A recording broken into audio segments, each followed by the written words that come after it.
Bonjour les graphes, ravi de vous retrouver pour cette nouvelle vidéo, j'espère que vous allez bien. Aujourd'hui on va parler une nouvelle fois de Game of Thrones, mais cette fois-ci je vais un petit peu vous lire en fait l'article que j'ai écrit, comme ça sera plus straight to the point que la précédente vidéo. Donc du coup, on pourrait appeler, j'ai appelé cet article Secret Trading de Game of Thrones, mais l'idée, vous allez le comprendre en fait, c'est de rentrer un petit peu plus dans le détail sur... comme on l'a dit dans la dernière vidéo, ce qui fait la différence entre un bon investisseur et un trader qui a eu un coup de bol et qui à un moment donné va tout simplement cramer son compte s'il ne se réveille pas suffisamment tôt. Donc la série événement en ce moment c'est bien sûr Game of Thrones, hein. Comme beaucoup je la suis, les personnages sont nombreux de moins en moins et je ne peux m'empêcher de faire un parallèle avec la bourse, tant cette série met à jour des travers et des bonnes pratiques qui, si elles ne vous permettent pas d'accéder au trône de fer, feront néanmoins de vous un bon trader ou un bon investisseur. Alors les personnages de la série ils sont riches, leur personnalité est bien différente, et donc les moyens et stratégies mises en œuvre pour accéder au trône de fer mènent au succès ou à la mort. Alors en bourse c'est pareil, les différents acteurs ont tous des personnalités différentes et mettront en place des stratégies différentes pour tenter de décrocher des gains régulièrement. Ça, c'est ce qu'on s'est dit la dernière fois. Oui mais voilà. Tout comme dans la série, ceux qui gagnent au début ne sont pas forcément ceux qui survivent à la fin. La raison, que ce soit dans Game of Thrones ou en bourse, c'est que les premiers succès rendent trop sur d'eux les individus qui courent ensuite à leur perte par cette volonté d'en vouloir toujours plus sans se préparer, sans avoir un plan et donc sans avoir une stratégie. Et donc en fait, ils sautent sur tout ce qui bouge et ils veulent faire des coups. Donc je dis souvent que ce qui peut arriver de pire à un investisseur, c'est de gagner rapidement beaucoup d'argent.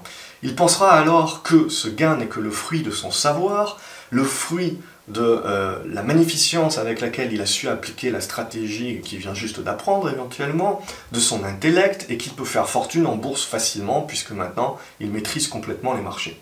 Cet investisseur devient dès lors arrogant, persuadé d'être béni du dieu de la bourse, et se lancera dans de nombreux achats dans le but de refaire uniquement de gros gains. Il ne faut pas très longtemps pour que les gains ne soient plus au rendez-vous. Puis cet investisseur, et puisqu'il n'a pas appris à gérer ses pertes, il n'a pas non plus appris à les couper. Pourquoi donc lui qui a toujours raison et qui finira cette fois encore par avoir raison?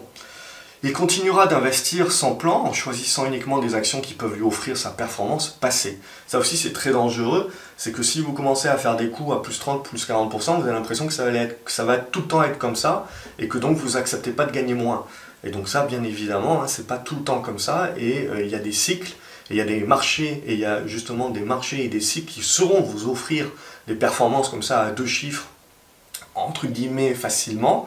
Et derrière, vous allez avoir des longues périodes justement de rien, où il faudra savoir grappiller 3-4% et s'en contenter.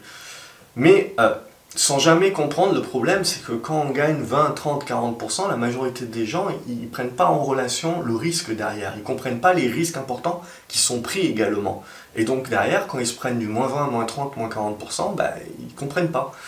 Puisque ils n'ont pas vécu, ils pensent que ça ne fait que monter.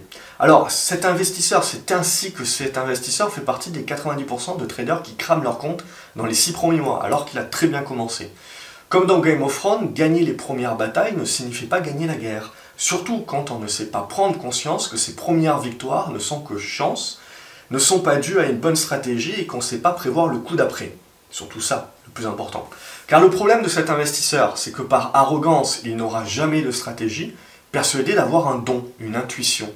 Ce don le mènera à sa perte, puisque son intuition n'est pas basée sur l'expérience ou une stratégie, ou le fait d'avoir répété trade après trade, justement, la mise en place et le fait de prendre des positions selon des configurations bien déterminées, et donc ça devient un automatisme, mais en fait que par chance, mais il n'en a pas conscience en fait, c'est entre guillemets, c'est l'incompétence inconsciente.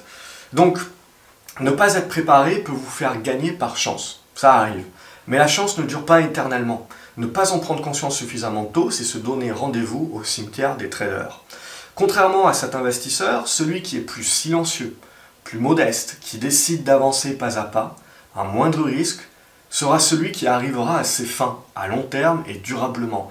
Parce qu'il comprend qu'il faut apprendre petit à petit. Il comprend qu'il vaut mieux gagner peu, mais régulièrement, que beaucoup, mais peu souvent.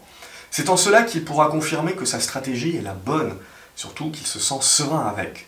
En préparant ses coups à l'avance, en préparant son plan, en sachant quoi faire selon les événements, cet investisseur sera préparé à faire des choix, à prendre les bonnes décisions. En bourse également, patience, discipline et modestie face au marché feront de vous un investisseur gagnant sur une perspective durable et long terme. Il faut surtout comprendre, et ça pour moi c'est le plus important, il faut surtout comprendre que lors d'un marché haussier, vous n'êtes pas aussi intelligent que vous le pensez. Et lors d'un marché baissier, vous n'êtes pas aussi bête que vous en avez l'air. Et derrière cette phrase se cache toute la complexité des marchés, toute la complexité aussi de notre tête et le fait que notre ego est notre pire ennemi, que nous sommes notre pire ennemi. C'est donc de toujours en permanence, lorsqu'on est en train de gagner, avoir cette petite voix dans la tête qui nous dit « prudence, attention à ne pas me surexposer ».